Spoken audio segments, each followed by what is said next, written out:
Yeah, I wanted to do like another video today, but I was like really up in the air what I wanted to cover. But I think I want to pinpoint more towards like the moon cycles. Currently, we're in an eclipse season, and that means this coming full moon on the 10th, I believe, is going to be basically lunar eclipse. So on that point, we see basically sun, earth, moon, and that alignment is basically shooting from the sun, going through the earth, and being pulled by the moon. Now, with this combination, it's hitting within the sign of Leo, and Leo's the individual. Now, the thing that's interesting about astrology is that everything can be divided in basically a sacred geometric split. So, for example, you got the elements earth, wind, air, fire. I said wind and air twice. Okay, I totally skipped water. Sorry, my emotional friends. And let's say the biggest one I at least want to cover now is how you can divide the first six, or at least the first half of the wheel, going into Aries, ending with Virgo, is the inner, within, the individual. And where Leo actually is the individual, the shining sun. Now, on the other half, you got within. So on the outside, or at least the mirrored end, you got a polarity of just out to the world, out in a connectedness. And as that whole section was about the inner within, you have Leo being an individual. Its polarity is Aquarius, which is the collective. So you have this pull coming for the collective, basically, especially in this time of like major changes, seeing things in a new perspective. So you got this energy going with the moon pulling towards this individual self. Now, anytime we're in like a passing sign, let's say Aquarius, we are going to be more focused to shine towards collective matters. Now, obviously, there's planets and such like that, and they're going to have their own aspects. So everyone has their own individual path, I should say. But on more of a collective scale, you're going to see more of that Aquarian energy. And it's basically best described as the water bearer. And what that means as an air sign, so it's basically the outer intellect, the mental movements of air. It's holding the water, so it's like mist in the air. Sometimes it could be foggy, sometimes it could just be enough just to, I mean, you walk outside, there's mist in the air.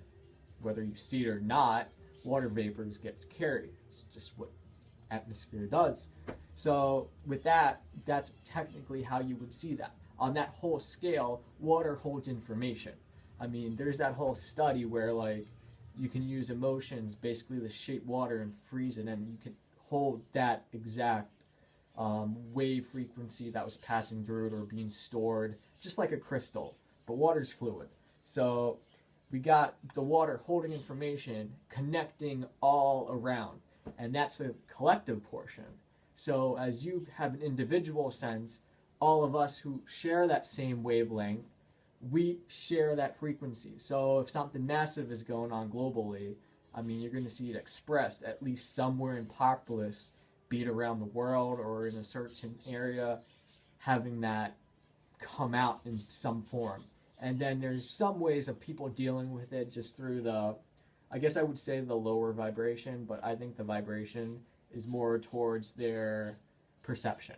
So you got people who are able to perceive the awareness of how to process that information, and then you got people who can't fully do that, so they just express it however it feels comfortable. It's a flow. So, I mean, it has to go somewhere. You can't just bottle it all up. Technically, you can, but things don't usually end well. So, we don't usually take that path, and that's kind of like a hard learned lesson. But I think in this time, as we're approaching this Leo full moon, lunar eclipse, that we may get pulled towards the individual sense. But at that same time, too, we got this collective abroad where I think we're starting to see what the world is starting to see. And in a sense, we got to also pull away from seeing everything that's going on and focusing on the individual, the within. So you got to find like a balance. Now, we all have our path, and I'm sure all of us have a way in the collective to offer. And I think during this changing time, I believe Jupiter and Uranus is basically at this point similar to the 60s. And we got this whole like, we want to do something. We're not seen and we need to have some sort of just change. And we're going to either express that change or we're going to act it out in ways that basically align with what we do. So like as an artist, aka myself, I can apply that to how I'd like to be on a collective scale. I can do it through a video, I can do it through my art. However it's going to unfold, I feel like I'm reaching that global, I guess like I make a sound and it goes wherever it may go, whoever may hear it. And wherever that path is for the people who just happen to ricochet off their path just to inspire something within, or just even to say, oh, that's an interesting perception, and they can build their worldview however they'd like to. But yeah, I think that really does has a good look towards how things are heading. Yeah. So what else do I want to mention? I mean, as always, anytime an eclipse occurs, we got like the nodes aligning. So when that do, they're like sun and the moon, they're basically on those things.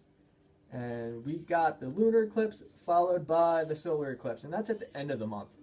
So I mean, I go by the moon cycles, but if you need like a Gregorian calendar date, 26th, I believe. Yeah, we're gonna go with that. So on the 26th, we got the solar eclipse. And I think I'll do another video for that, because let's get through there first. But I'll give you a sneak peek. Basically, it's going to be anytime you got an eclipse, things are thrown in the air. You don't know where they're going to go. Things are just going to change. Change is going to have to happen. Some people are going to see that as an opportunity, and they're going to hop on that. They're going to manifest their dreams. And they're going to do what they love. And, I mean, during this time, we got this high energy that we can use. Whether we want to take advantage of that is really up to the extent of what people would like to live. So we'll see that. And hopefully, like, people who watch this kind of stuff, I'm sure you got like your whole intentions and path and starting to get your groove on. So you'll do good. You're on your way. The universe does this thing where if you're supposed to like have something come into the awareness, it's going to sneak in. Dream, synchronicity, maybe you just come across something at that right moment. It works. Life does that. C'est la vie. Anyway, so before I let this video go on, because I'm like looking at it and it's almost 8 minutes. Wow. Thanks for sticking around. Yeah, as I talk super quick. But yeah, I guess I'm going to say like one more time and then say goodbye. So yeah, adios. Gracias for taking your time and flow well. Yeah. Toodaloos.